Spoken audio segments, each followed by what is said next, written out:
Officials confirmed 6:17. Two U.S. officials confirmed to CBS News that an Israeli missile has hit Iran. The strike follows last weekend's retaliatory drone and missile attack against Israel, which Prime Minister Benjamin Netanyahu had vowed to respond to. Officials were tight-lipped about the location or extent of the Israeli strike. When reached by CBS News, the Israel Defense Forces had no comment on the attack. A senior Israeli official told The Washington Post the attack was intended to signal to Iran that Israel can attack its territory. The Iranian state-run IRNA news agency said air defense batteries fired across several provinces. It didn't elaborate on why the batteries fired, though people across the area reported hearing the sounds. In particular, IRNA said air defenses fired at a major airbase in Isfahan, which long has been home to Iran's fleet of American-made F-14 Tomcats, purchased before the 1979 Islamic Revolution. The semi-official Fars and Tasnim news agencies also reported the sound of blasts, without giving a cause. State television acknowledged loud noise in the area.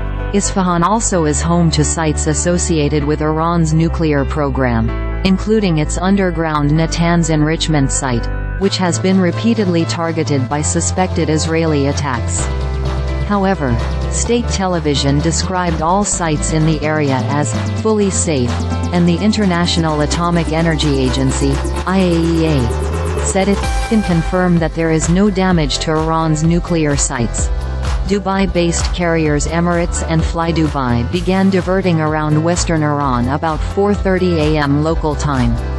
They offered no explanation, though local warnings to aviators suggested the airspace may have been closed.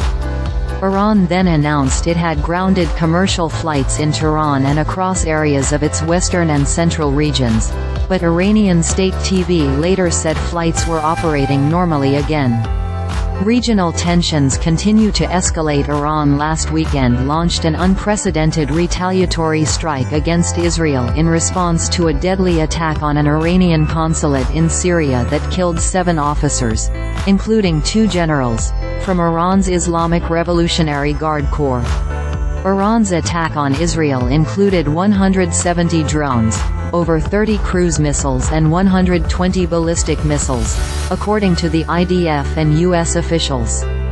None of the drones crossed into Israeli territory before they were shot down by Israel and its allies, including the U.S., the IDF said. 5 of the ballistic missiles struck Israel, with 4 of them hitting Israel's Nevatim air base, where Israeli F-35s are based, U.S. officials told CBS News. The officials believe the base was likely Iran's primary target, as the strike against the consulate in Syria is believed to have been carried out by an F-35. The U.S. and other Israeli allies have urged Netanyahu to exercise restraint in any possible response to Iran. U.S. officials have said the U.S. would not participate in any Israeli retaliatory strike.